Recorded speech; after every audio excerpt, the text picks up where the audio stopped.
এনসিপির একজন নেতার নাম বলেন যিনি একা একা নির্বাচনে জিততে পারেন, জামাতের সাথে যেতে হবে না বা বিএনপির সাথে যেতে হবে না, আপনি বলেন। কিন্তু নাহিদ আপনার ধারণা নাই? নাহিদ বা আপনি এদেরকে চেনেন, কিন্তু এরা কি একা জিতেছে কোথাও? একা কখনো নির্বাচন করেছে? হাসনাত যেভাবে পুরো 46টা ইয়েতেই জয়লাভ করলো একক মানে সংখ্যাগরিষ্ঠতার দিক থেকে, সেটা তাহলে কি শুধুমাত্র মানুষ জামাতের কারণেই ভোটটা দিয়েছে?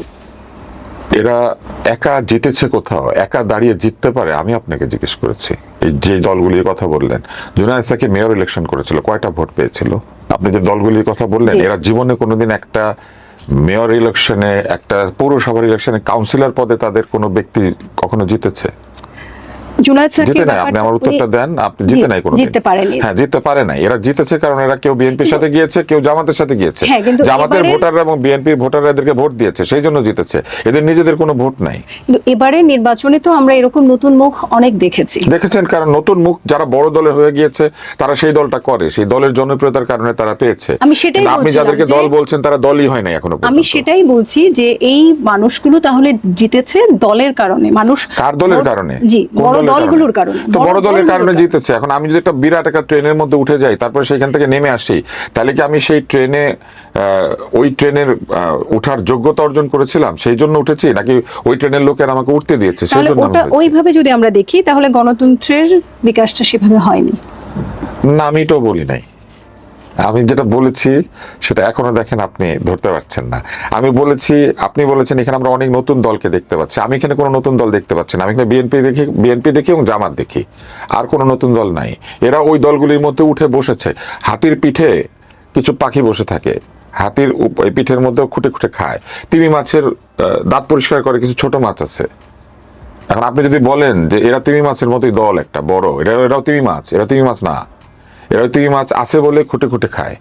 আমরা জানি যে মির্জা আব্বাস প্রধানমন্ত্রীর রাজনৈতিক উপদেষ্টা, উনি এই মুহূর্তে ওনার এই গুরুতর অসুস্থতার কারণে আমরা ফেসবুকে অনেক ট্রল দেখতে পাচ্ছি। এবং সরাসরি বলি, নাসিরউদ্দিন পাটোয়ারির বিভিন্ন ধরনের হুমকি বা তার বিভিন্ন খুনসুটির কারণেই ওনার কি এরকম হচ্ছে কিনা, আসলে এটা একজন মানুষের শারীরিক অসুস্থতার সঙ্গে এই ট্রল কিংবা এই বিষয়ের সম্পর্ক নাই। এবং মির্জা আব্বাস যে ধরনের রাজনীতিবিদ, তিনি একজন পোর খাওয়া রাজনীতিবিদ। তার রাজনীতি তো 2 দিনের না।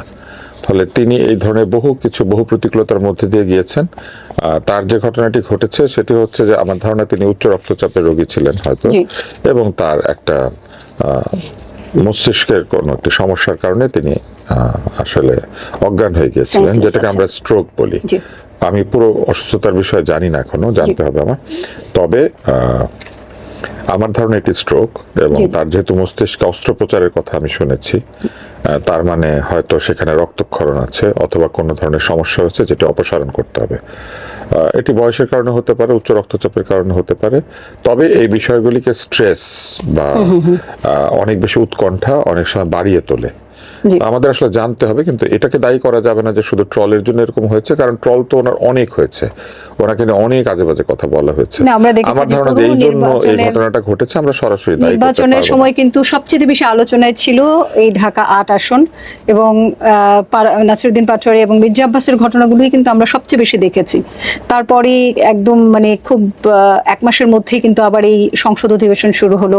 তো সবকিছু মিলিয়ে এর মধ্যে আমরা দেখেছি যে কিছু ইফতারের প্রোগ্রাম হয়েছে, সেখানেও নাসিরউদ্দিন পাটোয়ারি গিয়ে মানে মির্জা আব্বাসকে বলছেন। এই জন্য তো এই দলটা দল হয় নাই। কারণ একটা দল যখন দল হয় তখন রাজনীতিবিদ হলে কেউ আরেকজন রাজনীতিবিদের সম্মান, আরেকজন রাজনীতিবিদের যে প্রাপ্য কিংবা আরেকজন রাজনীতিবিদের প্রতি যে ধরনের ব্যবহার আচরণ সেটা শেখে। 2 দিন আগে কেউ ধরেন চাকরি খুঁজতো, কিংবা 2 দিন আগে কেউ মনোহারী পণ্য বিক্রি করত, সে যদি এসে মির্জা আব্বাসের প্রতিপক্ষ হয়ে দাঁড়িয়ে যেতে পারে, তখন এরকম ঘটে। এটাই ঘটছে। এটা তো রাজনীতি না, এটা অসভ্যতা। আপনি এর আগে কখনো দেখেছেন? আপনি এর আগে কখনো শুনেছেন? আপনি তো মোটামুটি একটা বয়সে পৌঁছেছেন, আপনি এর আগে এরকম দেখেছেন কখনো? তো দেখেন নাই কেন? এটা কি নতুন কিছু? এটা নতুন কিছু না। এটা হচ্ছে অভদ্রতা, অসভ্যতা, যেটা আমরা মানুষের সামনে করতাম না। এখন সেটাকে মানুষের সামনে নিয়ে এসে সেটাকে নতুন স্বাভাবিকতা এই হিসেবে প্রমাণ করার চেষ্টা করা হচ্ছে। এটা নতুন স্বাভাবিকতা না।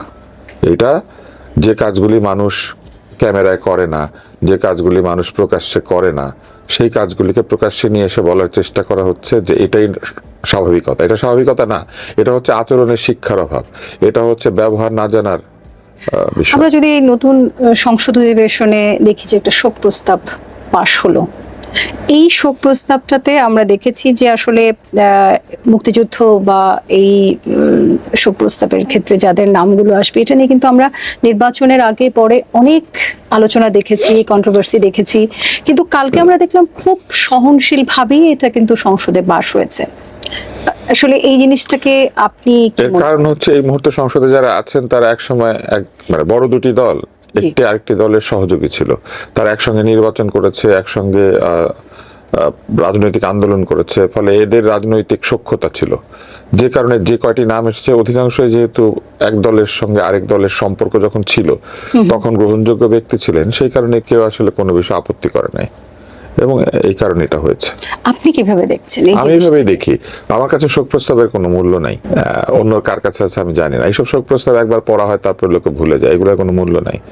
শোক হচ্ছে সেই শোক যে শোক আপনি আপনার মনের মধ্যে অনুভব করেন, সেই অনুভূতি কতজন মানুষের মধ্যে হচ্ছে এবং হচ্ছে না সেটা হচ্ছে বিষয়। এই শোক প্রস্তাব গ্রহণের সাথে অথবা গ্রহণ করা না করার সাথে আমাদের ব্যক্তির কোনো সম্পর্ক নাই। 24-এর যে আন্দোলন হয়েছিল তখন যেভাবে মুক্তিযুদ্ধের বিষয়গুলোকে সামনে নিয়ে আসা হয়েছিল, সেই জিনিসটাকে আপনি কি মনে করেন যে সেটাকে ধারণ করেই আমাদের? এই উত্তর আমি কি করে দিব, কারণ আমি তো সবসময় মুক্তিযুদ্ধকে ধারণ করি। আমার তো 24ও লাগে না, 26ও লাগে না, 29ও লাগে না। মুক্তিযুদ্ধ তো আমাদের জীবনের অংশ, আমাদের বাংলাদেশের ইতিহাসের অংশ, আমাদের বাঙালির এবং বাংলাদেশিদের সবচেয়ে বড় অহংকারের জায়গা। এটাকে 24, 26, 28, 32 এইভাবে ভাগ করার তো কিছু নাই, তাই না? ধরেন আপনি যদি আমাকে জিজ্ঞেস করেন এই যে আপনি গতকাল ভাত খেয়েছেন, ভাত খাওয়াটাকে কিভাবে দেখছেন? আমি জন্মের পর থেকে যেদিন আমার মুখে ভাত হয়েছে, আমরা কিন্তু এই যে মুখে অন্ন তুলে দেওয়া, এটা কিন্তু আমরা বলি মুখে ভাত, বাচ্চাকে মুখে ভাত দিয়েছি। আর যেদিন থেকে আমরা খাই সেদিন থেকে ভাত খাই। আমার কাছে মুক্তিযুদ্ধ এরকম, আমি জানি যে আমার অস্তিত্বের অংশ মুক্তিযুদ্ধ। ফলে 7ই মার্চ সবকিছুই এই মুক্তিযুদ্ধের ইতিহাসের সবকিছুই, এটা 7ই মার্চ 8ই মার্চ আপনি আলাদা করেন কেন? ধরেন 7ই মার্চ, হ্যাঁ 8ই মার্চ কি সমস্যা? আমরা 7ই মার্চ নিয়ে তো এবার কিছু ঘটনা ঘটতে দেখলাম। এই ঘটনা যখন যেভাবে রাজনৈতিক ভাবে ঘটে, এগুলোর সঙ্গে সাধারণ মানুষের কোনো সম্পর্ক নাই। রাজনৈতিক ভাবে এই বিষয়গুলি ঘটে এবং ক্ষমতাবান যারা থাকেন তারা এই বিষয়গুলিকে ডিসাইড করেন। এই জন্য এবার যেমন 7ই মার্চকে এবার আমাদের এরকম আগেও হয়েছে, আপনার হয়তো তখন জন্ম হয় না, আমার হয়েছিল। এরকম আগেও হয়েছে, এই ভাষণ বাজাতে গেলে আগেও এরকম বাধা দেওয়া হয়েছে, অনেক কিছু হয়েছে। আমার কাছে এই ভাষণ বাজা না বাজা, মাইকে তোলা না তোলা, এগুলো আমার কাছে অর্থহীন মনে হয়। আপনি আমাকে বলেন তো গেটিসবার্গ অ্যাড্রেস কোথাও বাজায়? হ্যাঁ, কিন্তু ইতিহাসের অংশ। যে জিনিস ইতিহাসের অংশ হয়ে গেছে, এটা কে বাজালো কে বাজালো না তা দিয়ে কিছু আসে যায় না। কিন্তু তাহলে এটা ইতিহাসের অংশ যখন, তখন কোনো মানে একটা বিবেচনা থেকেই তো এটাকে ইতিহাসে তখন স্থানটা দেয়া না, বিবেচনা থেকে, হ্যাঁ ইতিহাসে স্থান দেওয়া হচ্ছে, ইতিহাস থেকে এটা স্থান চলে গিয়েছে।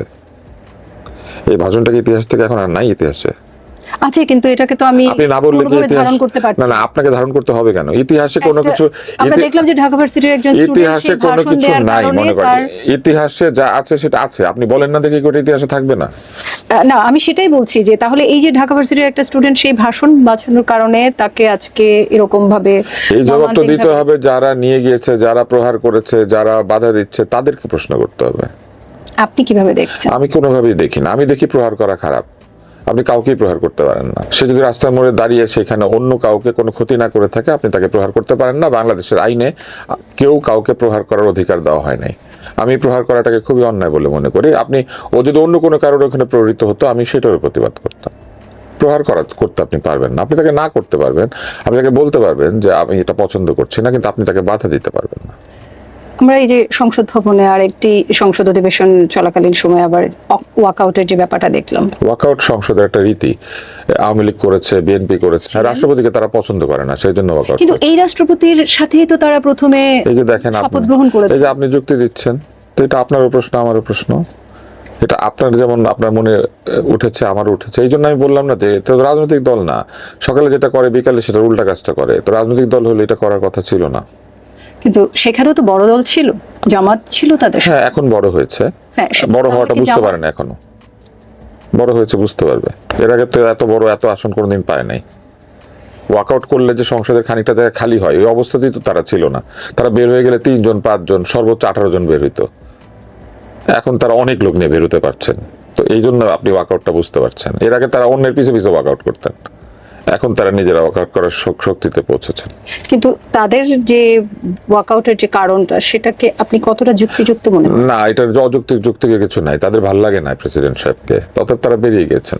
কিন্তু একজন প্রেসিডেন্ট সেখানে সংসদের একটা ধারাবাহিকতা অনুযায়ী সেখানে উনি ভাষণ দিবেন, এটা তো আগে থেকে নিশ্চয়ই এটা মন্ত্রিপরিষদ কর্তৃক এটাকে অ্যাপ্রুভ করা ছিল। সেই ক্ষেত্রে তাহলে মন্ত্রিপরিষদের অ্যাপ্রুভালের সঙ্গে তো ওয়াকআউটের কোনো সম্পর্ক নাই। মন্ত্রিপরিষদের অ্যাপ্রুভ করেছে সেই মন্ত্রিপরিষদ বিএনপি, তাদের পছন্দ হয় নাই, তারা এই জন্য পছন্দ যে না সেটা বোঝানোর জন্য তারা বেরিয়ে গেছেন। তারা এই ভাষণ শুনবেন না, শোনেন নাই, কিন্তু জাতি তো শুনেছে, এটা তো টেলিকাস্ট হয়েছে, সবাই শুনেছে। ওনারা আমার ধারণা পরে গিয়ে বাসায় গিয়ে এটা আবার বাজালে শুনবেন, কিংবা কালকে রিল হবে, আপনার অনুষ্ঠান যেমন একটু পরে কেটে রিল হয়ে যাবে, তখন ওনারা দেখবেন অথবা দেখবেন না, আমরা তো সেটা দেখতে পাবো না। কিন্তু সাংগঠনিকভাবে তারা সিদ্ধান্ত নিয়েছেন, তারা ওইখানে বসে এটা শুনবেন না, শোনেন নাই, কি আসে যায়, শোনেন নাই। কিন্তু আমাদের প্রেসিডেন্ট যেটা করলেন, তিনি কিন্তু কালকে যে ভাষণটা দিলেন সেই ভাষণে যে কথাগুলো বলেছেন ঠিক তার বিপরীত ভাষণটাই আমরা দেখেছি তার আগে। প্রেসিডেন্টের ভাষণ যেভাবে লিখে দেওয়া হয়, এটা করেছিলেন শেখ হাসিনা। শেখ হাসিনা প্রেসিডেন্ট যাতে ওনার তোতা পাখির মতো শিখিয়ে দেওয়া বক্তব্য বলে, এই জন্য আওয়ামী লীগকে দিয়ে একটা আইন করিয়েছিলেন যে প্রেসিডেন্টের বক্তব্য মন্ত্রী পরিষদে অনুমোদিত হতে হবে। আসলে প্রকারান্তরে এই প্রেসিডেন্টের বক্তব্য দল লিখে দেয়, ক্ষমতাসীন দলের মতামতের বাইরে গিয়ে প্রেসিডেন্ট কোনো কথা বলতে পারেন না। শেখ হাসিনা এটা করেছিলেন আব্দুর রহমান বিশ্বাসকে আটকানোর জন্য। আব্দুর রহমান বিশ্বাস প্রেসিডেন্ট ছিলেন, কিন্তু শেখ হাসিনা ক্ষমতায় চলে এসেছিলেন, অতএব তিনি আব্দুর রহমান বিশ্বাসকে এমন কোনো বক্তব্য সংসদে দিবেন না যেটা দিলে কোনো ধরনের বিব্রতকর পরিস্থিতি হয়। অতএব তখন তারা এই আইনটা বানিয়েছিলেন, সেই আইনের খপ্পরে এখন পড়েছেন এই প্রেসিডেন্ট। একজন প্রেসিডেন্টের কোনো ধরনের নিজের কোনো এটা তো নাই, এটা তো শেখ হাসিনা করে গিয়েছেন। শেখ হাসিনা তো এরকম অনেক কাজ করেছেন। সেই আইনটাই কি আমরা কন্টিনিউ করতে থাকবো? কিন্তু এবং আমার কথা হচ্ছে সেই আইনটা কন্টিনিউ করতে থাকবো কি থাকবো আমরা না, বলছি যে আমরা ধারাবাহিকতা, শেখ হাসিনার আমলের ধারাবাহিকতা বজায় রাখার প্রেক্ষিতে এটা হলো। সংসদ কি সব ধরনের ধারাবাহিকতা মেনটেন করেই কি এবারের সংসদ শুরু হলো? সংসদ মানেই তো ধারাবাহিকতা, এটা যতটুকু পারা যায় ততটুকু ধারাবাহিক হয়েছে। সবকিছু হয় না, এটা আপনিও জানেন, আমি এই প্রশ্ন আমাদের করার দরকার নেই। স্পিকার কোথায়? স্পিকার সাহেব কোথায়? তাহলে সেই স্পিকার নিশ্চয়ই আছেন, কোথায় আছেন আপনি জানেন, নিশ্চয়ই আছেন, আপনি বলছেন কিভাবে? আমি তো জানি না স্পিকার সাহেব আছেন কি নাই।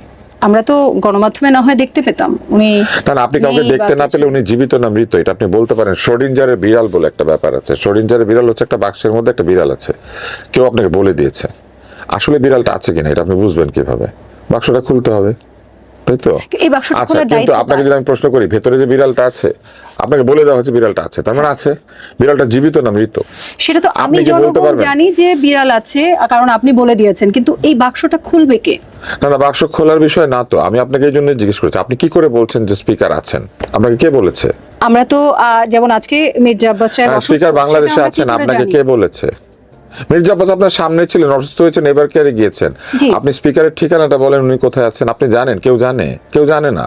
যেটা আপনি জানেন না আপনি বলছেন স্পিকার আছেন। স্পিকার যে আছেন সেটা তো কোনো প্রমাণ নাই। স্পিকার যে নেই সেটাও কি কোনো ইয়েতে?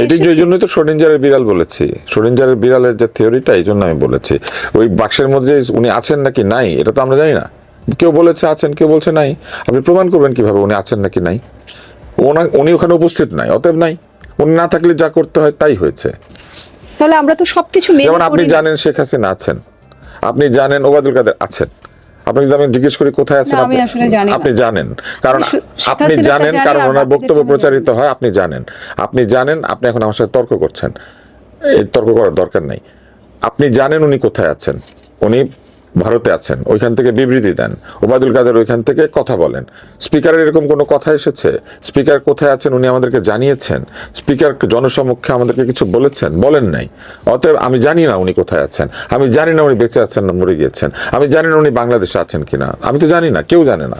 তাহলে স্পিকার না থাকার কারণে আমি যেভাবে, না থাকলে যেভাবে সংসদ হওয়ার কথা সেভাবে আমি করেছি, তাহলে আমরা কি পারতাম না এখানে রাষ্ট্রপতির ভাষণের জায়গাটাকেও কোনোভাবে? না, আমরা পারতাম না, কারণ সংবিধানে বলা আছে রাষ্ট্রপতি যদি থাকেন উনি ভাষণ দিবেন। উনি ভাষণ দিয়েছেন।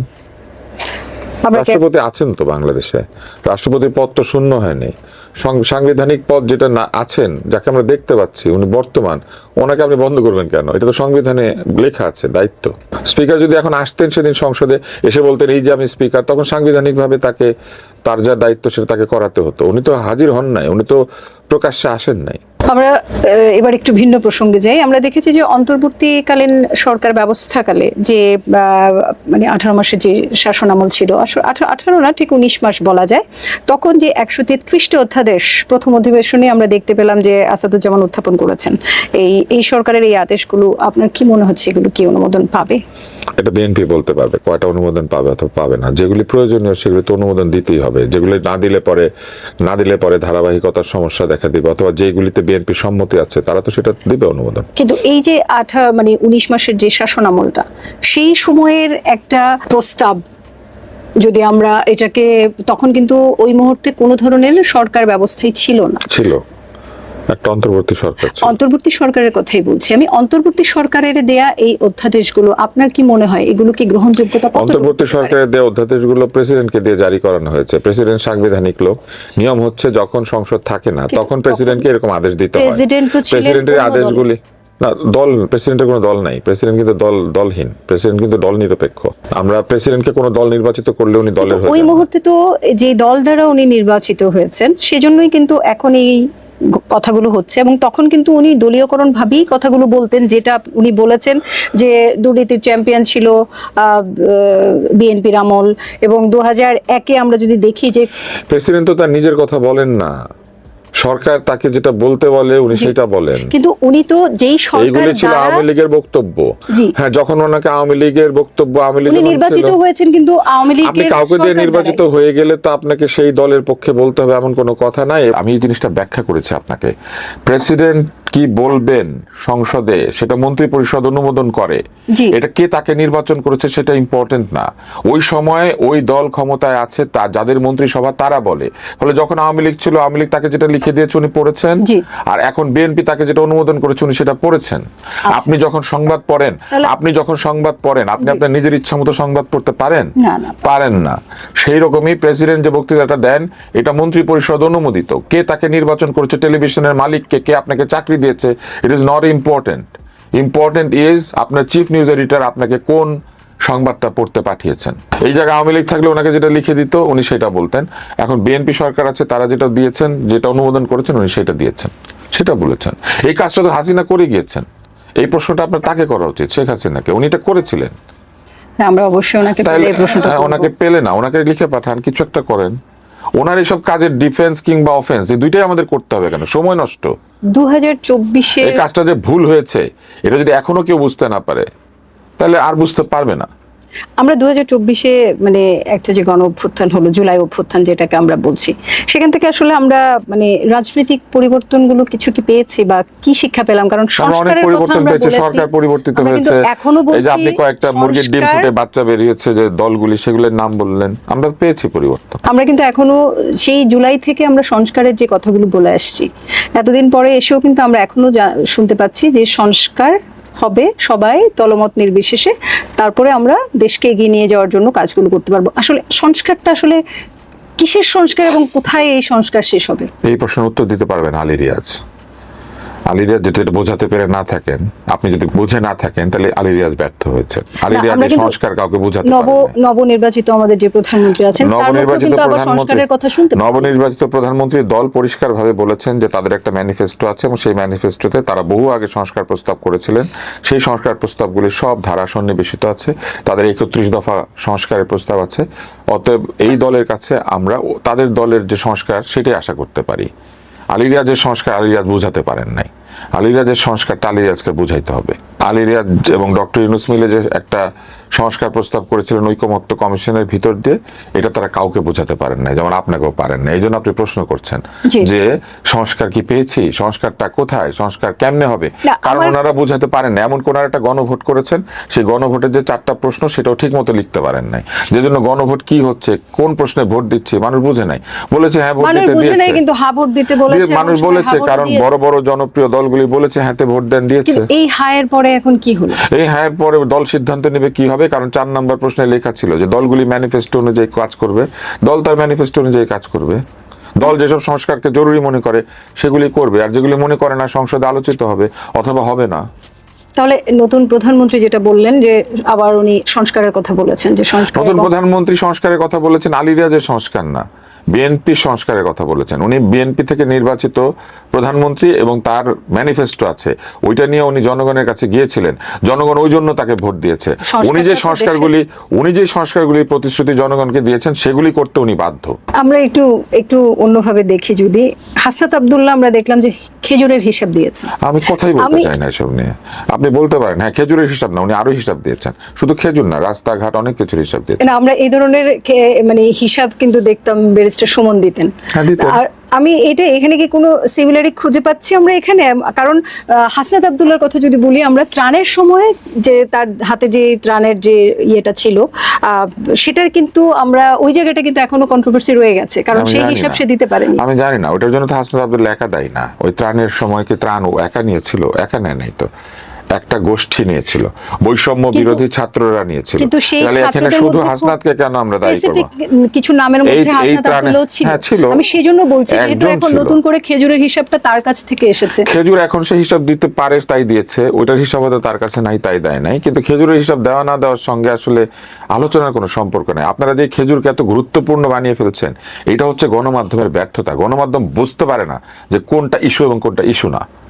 এখন একটা খেজুর হাতে ধরিয়ে দিলে খেজুর এবং খেজুরের বিচি, এই দুইটা নিয়ে গণমাধ্যম ব্যস্ত আছে। হাসনাত আব্দুল্লাহ খেজুর ধরিয়ে দিয়েছে গণমাধ্যমের হাতে এবং গণমাধ্যম এটা নিয়ে নাচতেছে। এই গণমাধ্যমকে প্রশ্ন করা দরকার যে আপনাদের কাছে কি খেজুর বড় নাকি কোটি টাকা?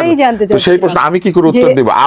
আপনি তাকে প্রশ্ন করবেন, আপনি হাসনাত আব্দুল্লাহকে প্রশ্ন করবেন, এটা আমাকে কেমনে করেন? আমি দুইটাই পেয়েছি, একটা দেখেছি আছে, একটা দেখছি না।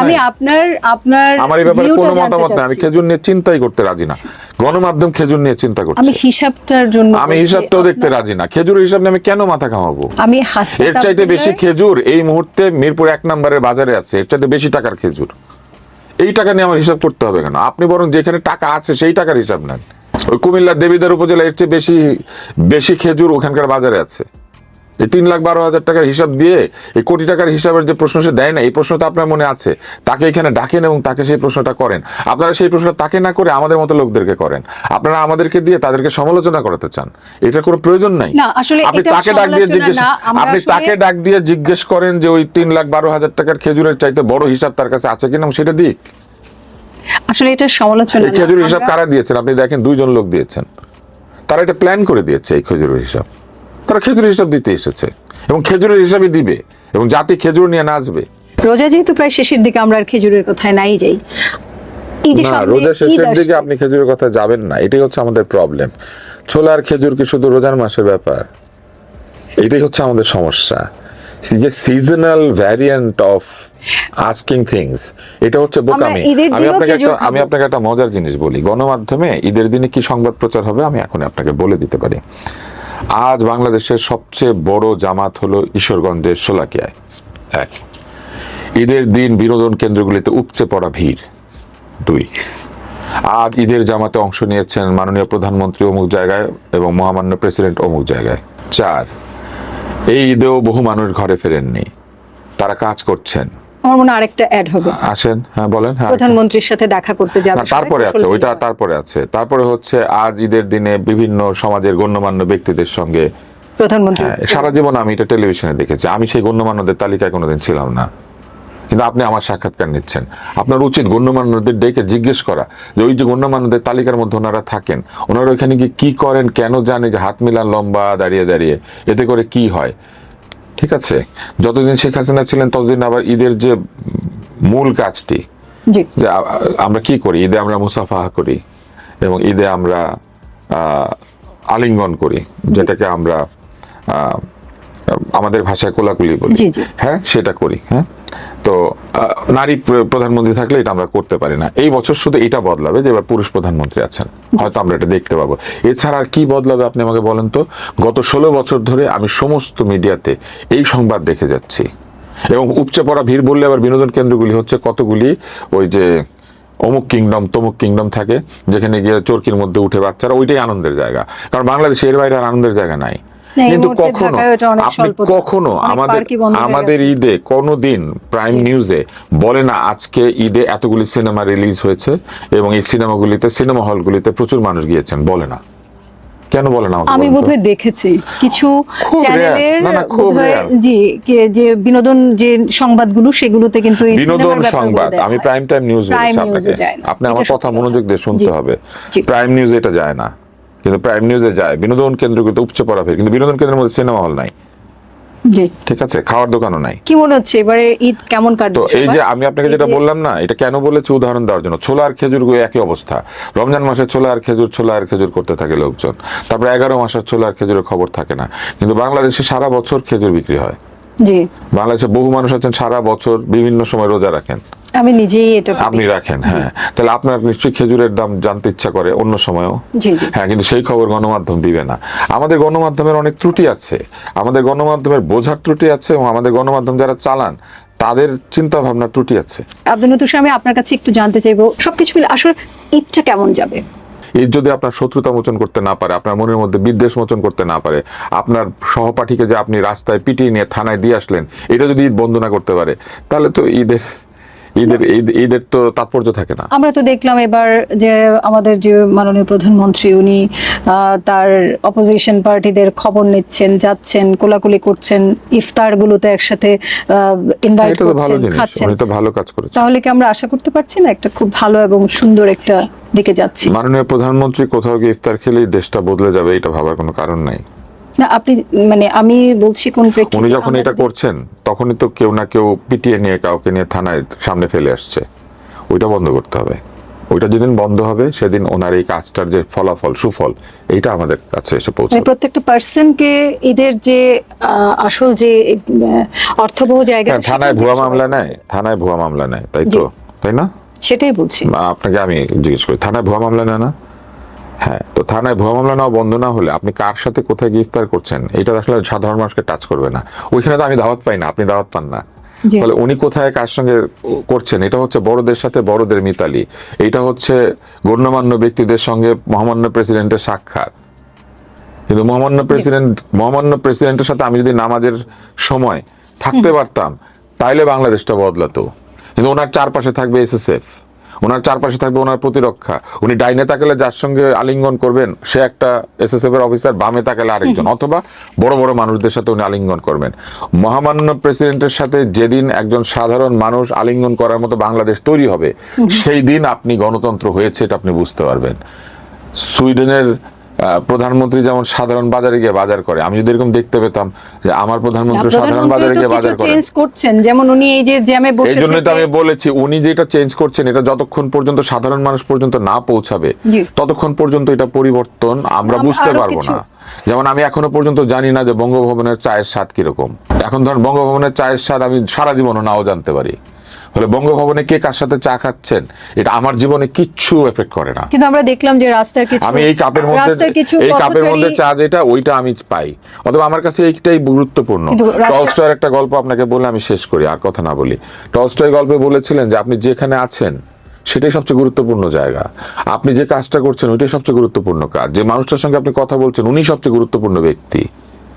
এটা কেন বলেছিলেন? এবং টাইম হচ্ছে বর্তমানটাই সবচেয়ে গুরুত্বপূর্ণ টাইম। জি। কেননা আমাদের কিচ্ছু আসে যায় না যে আজকে বঙ্গভবনে মহামান্য প্রেসিডেন্ট কি ইফতার খেয়েছেন, কিচ্ছু আসে যায় না। না আমরা কিন্তু সেটা নিয়ে কথা আমার বলছি আসে না। যায় কিসে জানেন? আমার আসে যায় আমি যদি জানি যে আমি যে ইফতারটা খেয়েছি আমার সামান্য আয়ে সেটার মধ্যে ভেজাল নাই। আমি তো জানি যে ওনারা ভেজাল খান না। আপনি এটা জানেন যে ওনাদের খাবার একজন ডাক্তার পরীক্ষা করে দেয়, খেয়ে দেয়, জি। কিন্তু আমারটা তো কেউ খেয়ে দেয় না। আমি নিজে ডাক্তার, নিজেরটা নিজে খেয়ে বুঝতে হয় ওটার মধ্যে বিষ আছে নাকি নাই। তো ওই জায়গাতে সেই যতক্ষণ জায়গাটা পর্যন্ত কাজ করবে গণতন্ত্র কে? পৌঁছা, সরকার করবে, রাষ্ট্র করবে, এটা আপনি জানেন কে করবে, শুধু আমাকে জিজ্ঞেস সেই করেন। জায়গাটা যারাই কাজ করবেন আমাদের সবার সমন্বিত একটা প্রচেষ্টা লাগবে। ভেজাল ধরার ক্ষমতা আছে আপনার? আপনি আসেন আমি আপনাকে কতগুলো ভেজাল খাবার দেখিয়ে দিই, আপনি তাকে শাস্তি দিতে পারবেন ভেজালওয়ালাকে? ভেজাল পরীক্ষা করার কিট আছে আপনার কাছে? সেই জায়গাটা তাহলে কেন আপনি হচ্ছে এখন না? বলেন তো আমার কি করার আছে? আমি বাজারে গিয়েছি, ভোক্তা, আমি বাজারে গিয়ে ছোলা কিনছি, মনে করেন ছোলার মধ্যে ধরেন বিষ আছে, কিন্তু ছোলাটা বাজারে আসার আগে পরীক্ষিত হচ্ছে তাহলে না। তাকে ডেকে জিজ্ঞেস করেন, আমাকে জিজ্ঞেস করলে কোনো লাভ নাই। তাকে ডেকে আপনি জিজ্ঞেস করেন ছোলায় বিষ কেন। আমরা যে কথায় কথা বলি না সমন্বিত সবাই মিলে জি। করতে হবে, সব কাজ সবাই মিলে করে না, তাহলে রোগী গিয়ে নিজের ইনজেকশন নিজে দিত। আমরা সেই রোগী গিয়ে শুয়ে সংস্কারটাই পড়ে, চাচ্ছি। ডাক্তার ডাক্তারি করে। রোগীর কাজ হচ্ছে ওই বিছানা পর্যন্ত যাওয়া, আর ডাক্তারের কাজ হচ্ছে ওই বিছানায় রোগীটাকে চিকিৎসা দেওয়া। এখন আপনি যদি বলেন সবাই মিলে আমাদের রোগীর চিকিৎসাটা করতে হবে, রোগীকেও রোগীর চিকিৎসাটা করতে হবে, না, এখানে বুঝতে হবে কার কোন দায়িত্ব, সেটা ঠিক মতো পালন করলেই হয়ে যায়।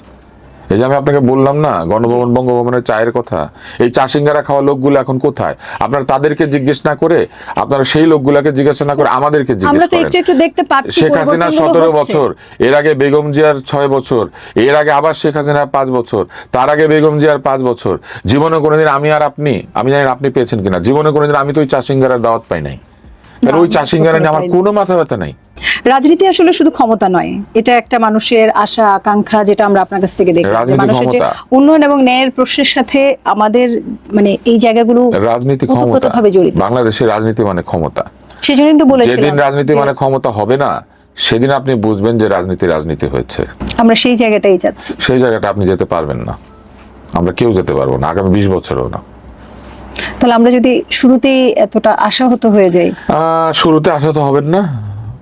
ভবিষ্যতের নেতারা যখন খেজুরের হিসাব দেয়, তখন আপনি বুঝতে পারেন না যে ভবিষ্যতের রাজনীতি কি হবে। খেজুর নিয়ে ব্যস্ত থাকবে ভবিষ্যতের রাজনীতি। আমি তো নতুন কিছু আশা করেছিলাম, আমি তো খেজুরের হিসাব আশা করি নাই। না